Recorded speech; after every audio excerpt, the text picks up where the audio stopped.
and run. Bernard Gilkey and Mark Whitten pull off the miss and run. Joe Torre is not pleased, right, Joe? Bottom 6, 1-0 Expos. 2 men aboard. Will Cordero to third. Todd Zeal boots it. Larry Walker scores 2-0 Expos. Top of the 7th, Mark Whitten against Butch Henry. I think he got all of it, Keith. And then some. Still in the 7th, 2 men aboard, and Mel Rojas, he gets Luis Alicea.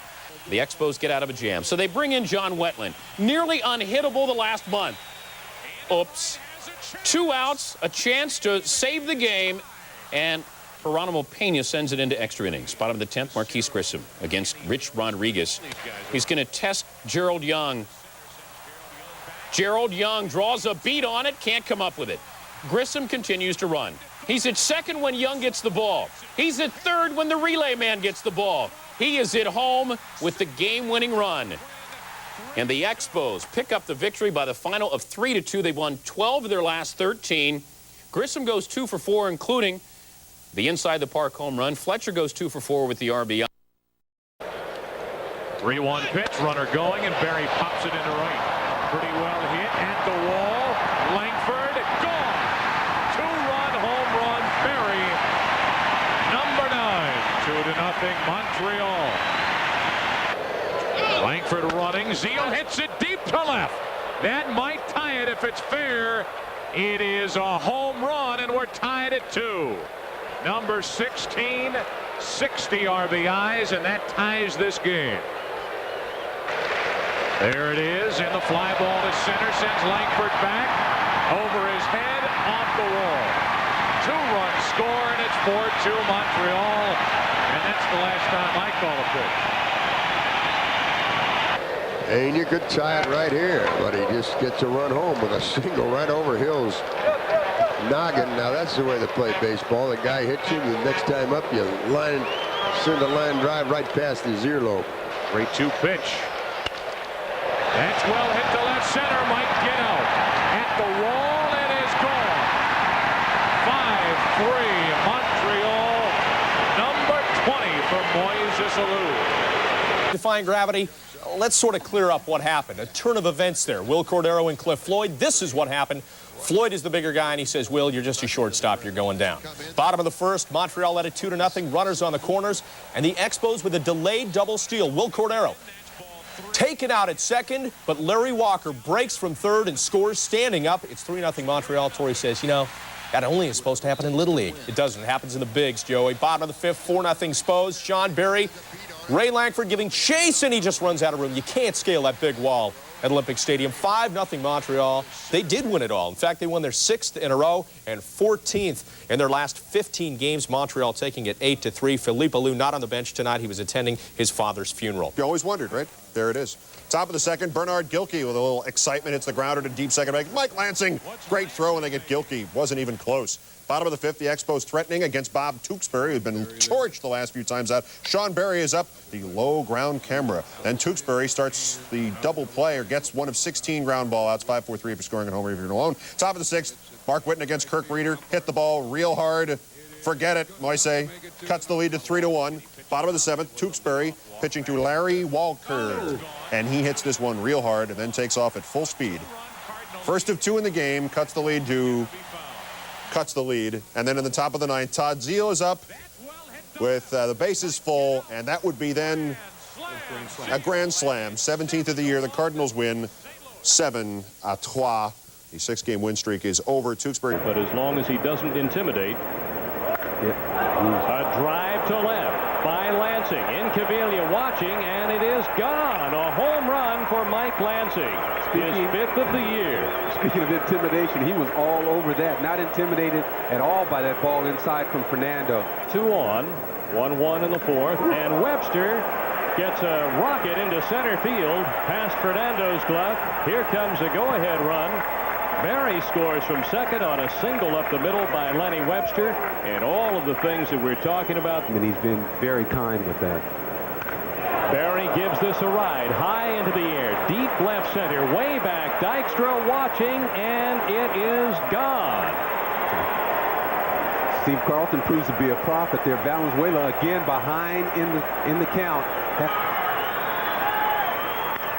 Kruk swings, hits a high fly ball to deep right field, and it is gone. A two-run home run for John Kruk, and the Phillies tie this game in the 9th against John Wetland. Dave, talk about black catting a guy. And a high chopper. Doug Jones in, floors the ball to the plate with his glove, and Cordero scores. The Expos take a 4-3 lead.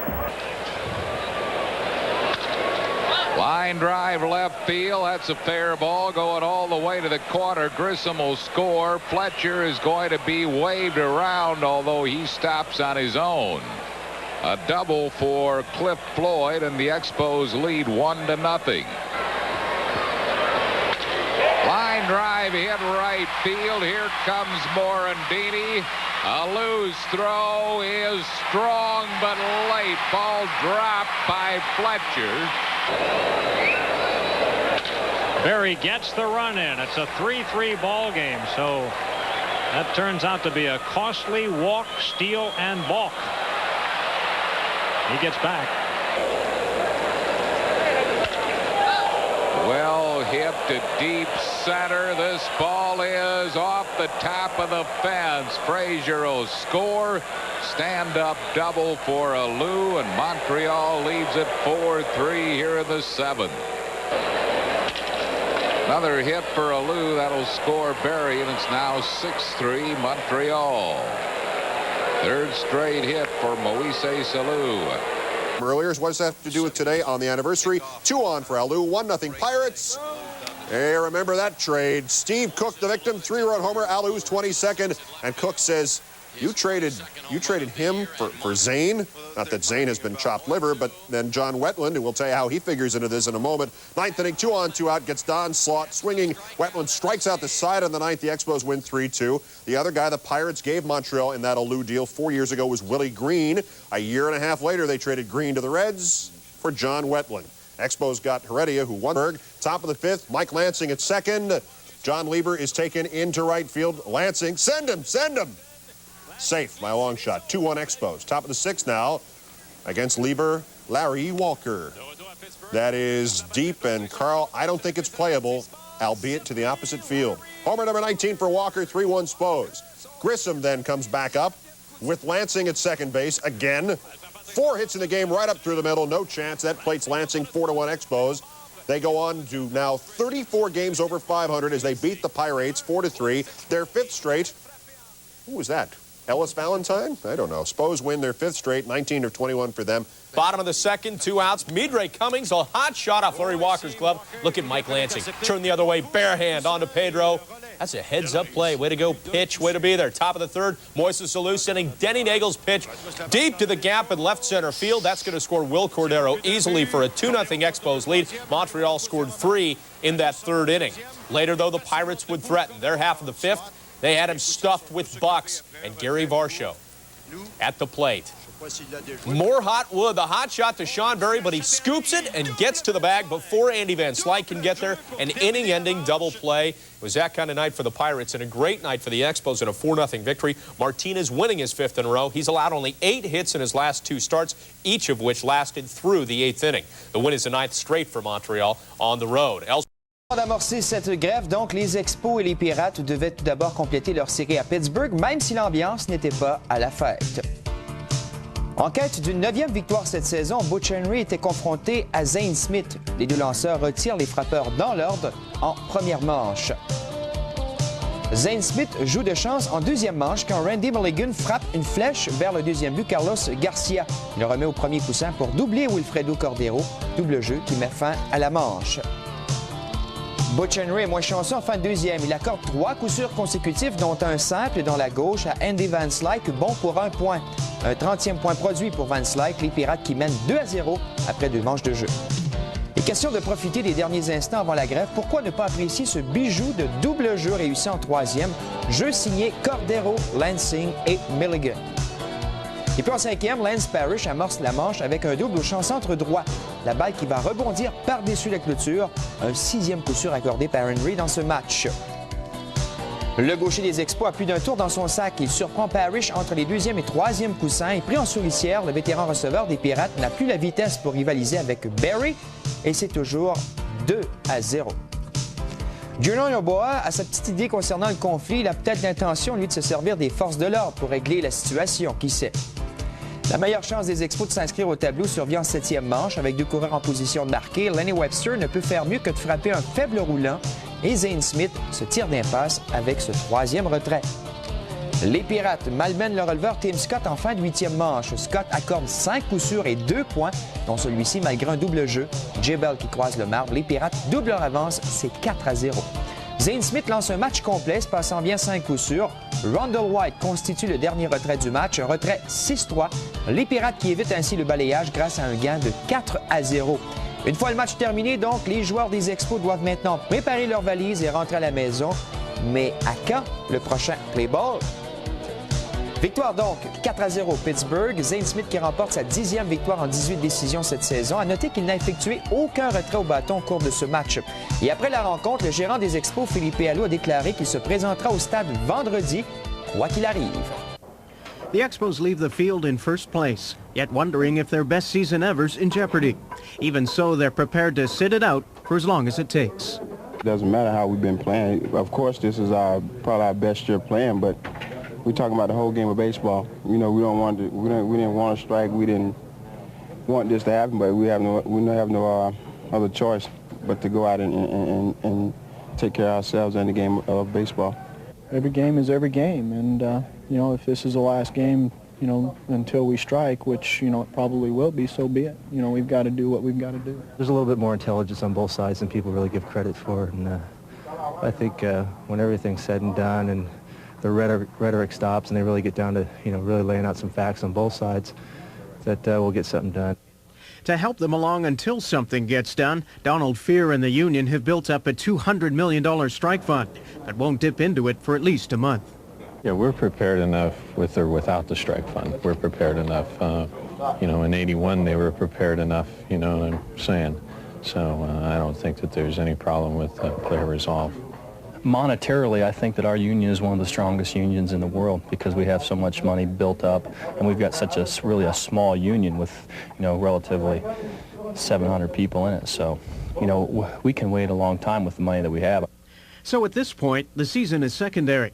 The real issue is not when they'll return, but rather under what terms they'll return. The strike is definitely going to hurt us, and I guess what's the most important aspect is what's the new structure, what's going to be implemented, what's going to happen. And I think we're looking forward to that, to see what happens. Then we'll know what our status is. The season was officially canceled with a press release issued by Major League Baseball, supported by the signatures of every team but two, the Baltimore Orioles and the Cincinnati Reds. Later, as a fitting symbol of how far apart the players and owners are, Bud Selig and Donald Fear held news conferences in 2 separate cities, each reminding us of the reason there will be no World Series, the salary cap. Like a lot of things in life, you anticipate something and fear that it's coming, hope that it isn't. And when the day is here, there's an incredible amount of sadness. There appeared to be no urgency, no desire to go to any extraordinary lengths to find an agreement.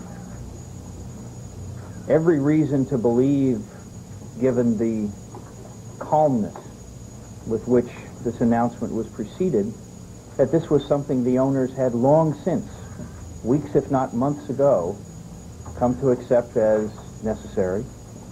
We just can't continue to do business as usual. I'm all fascinated by the still portrayal of the greedy owners versus the greedy players. That's not what this was about, and that's not what this is about. Now that we know the season is over, there are many questions concerning baseball's future. The owners' willingness to suffer the loss of the playoffs rewards them with the greater leverage for next year. They may unilaterally invoke the salary cap and use replacement players while trying to break the union. The players, meanwhile, are considering various legal challenges in response. The first is next week in Washington, when a congressional hearing begins to examine baseball's longtime exemption from U.S. antitrust law. Removing that exemption means owners could not legally impose a cap unilaterally. Fundamentally, it seems to me, what the clubs want to do is they want to say, we are the only employers, and we can make up all the rules we want to about how and when people can look for jobs in this profession. And since we're immunized under the antitrust laws, you have to take it. I know the short-term pain is intense, but I'll say what I've said to many of you, either independently or collectively. If this can serve as the impetus to constructing a long-range solution that solves the very terrible economic problems that we have and stops the social and economic problems that would have occurred in many places if we don't come to that solution, then maybe there will be some good that will come from this.